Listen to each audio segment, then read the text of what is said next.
So in this video, we're going to talk about how to pick the perfect name for your business. So specifically, we're going to talk strategies on how to pick the name for your business. And I'm going to say a corporate name, not a sole proprietor name. You know, you think it's important. I'm going to tell you why it's not.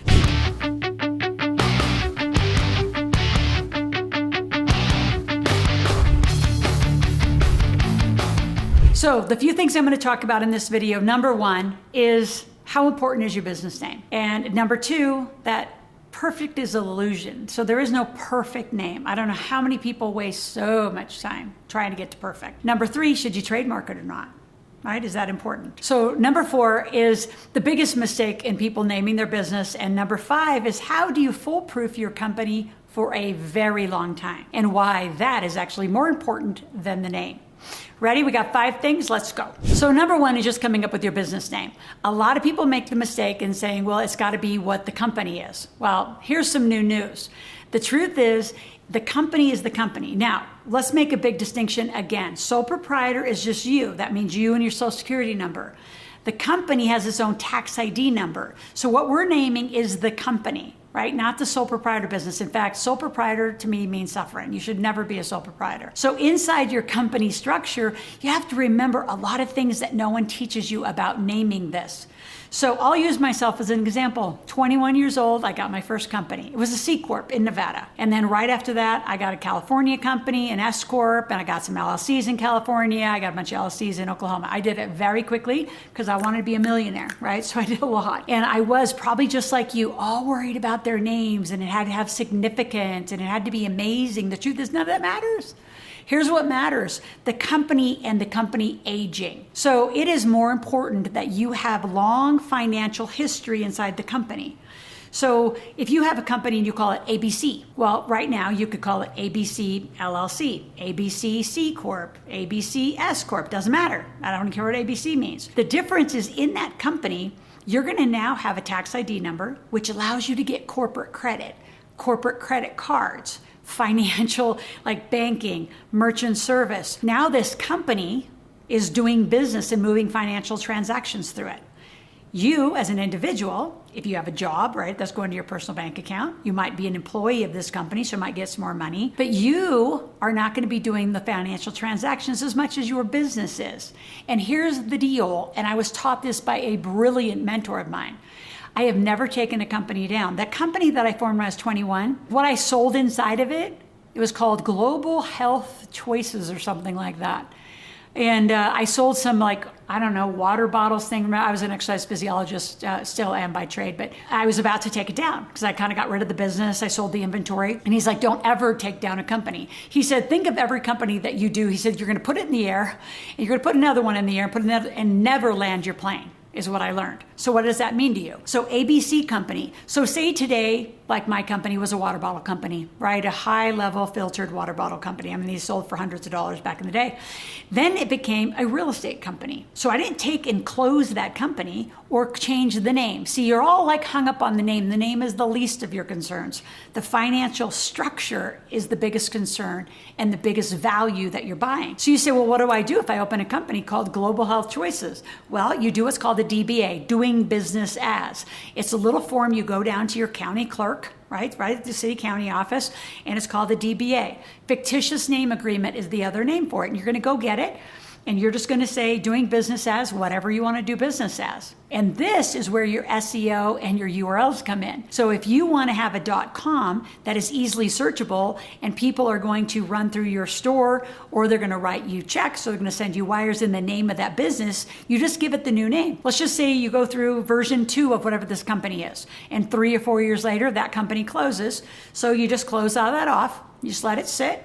I actually do close the bank account, and I've never, ever closed the company. Then I say, okay, what's idea number 3 that's going to be in here? So say you want to do solar or real estate or whatever. So then you have a new DBA, right? So you close the one, open another one. Now people are going to pay you in that. But the company, think about it. The company is vital because now you're 5, 6, 10 years of financial history, credit history, tax history. Do you know how much funding and money you can get by having a long-standing company. Like I have companies that are over 30 years old. They are high value.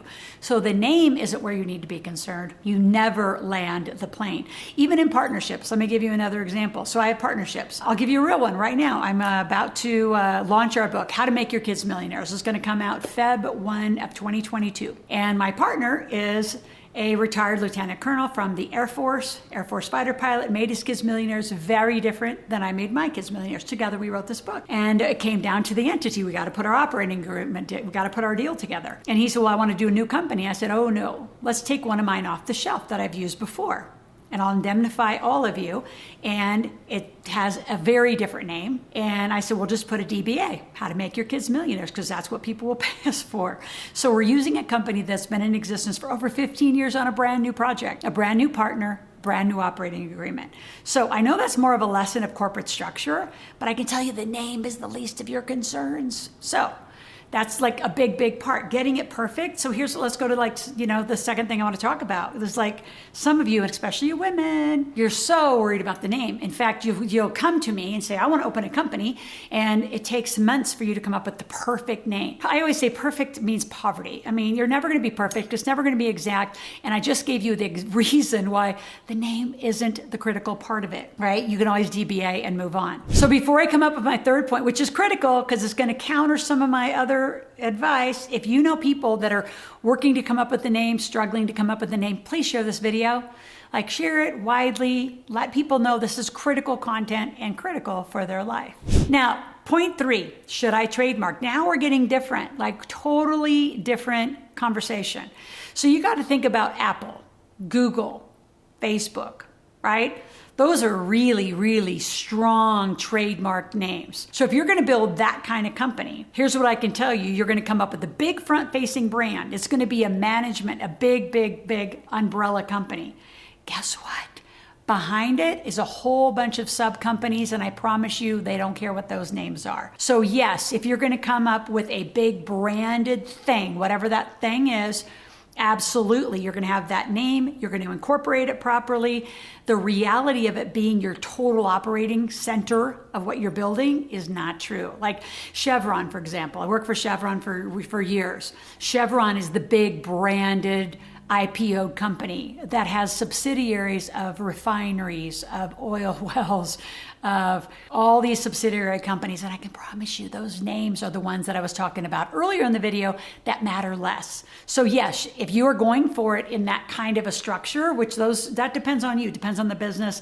Great conversation. Actually, if you want to comment below that's the kind of thing you want to do. There's really a different process to trademarking than the one that I'm talking about earlier. The duration of your company and not taking it down and not having it be the perfect name is where I live. But for those of you who really want the thing, whatever that is, like an Apple, a Google, a Facebook, right, a YouTube, right? That's different. Then yes, you need to trademark those. So the number one mistake that so many people use, just to make it easy, is they put their name up for corporation, like LaurelLangmeyer.com, right? Now that's different, but Laurel Langmeyer LLC, never, right? Langmeyer Trust, Langmeyer whatever, like I wouldn't do that. Like to front face your name, I can promise you in our amazing country of the United States, which is highly litigation, you are front facing or waving a huge flag saying sue me. So I'm a huge fan of privacy because I'm going to create you a millionaire or a multimillionaire, remember that. So to front face your name as the name of your company, especially if you're in real estate, gas and oil, owning companies. Most companies, once the entity is formed, it's owned by trust. So again, don't put your name up there. And as far as foolproofing it forever and ever and ever, again, something generic, something simple, right? And then just use DBAs. The goal is that you actually create legacy. So how do you foolproof it? ABC, XYZ, something simple. And then that entity is going to be held in trust, and that entity is going to pass on for generations. That's really what I'm going to create with you, is not just a 3 to 5 year millionaire for you. How do you then take that and create a legacy? Generational wealth, I call it. And in that model, just think about it. Your kids will take on all these companies. So does the name really matter? Or is foolproofing a better legacy plan? That's up to you and I to have a conversation about when I'm your mentor. Big conversations, as you can tell, but I love teaching it. So here's what I want you to do. I want you to go to laurel.club, right? It's a cool site that you're going to apply to work with me and my senior team. It's Loral.club, Loral, spell my name right. That is the only way to spell Loral, by the way. So Loral.club, and I have a whole bunch of free gifts for you there, but more importantly, I have an application. You're going to talk to one of my senior members. We're going to see where you are and see if you're ready to work with me. If not ready to work with me, work with some of our senior members. Here's my saying. I'm going to start you wherever you are and take you where you want to go. My goal is 3 to 5 year millionaire. So click in the link below for Loral.club. It'll take you exactly over there, get you to the application, and I look forward to actually having a personal conversation from that with you.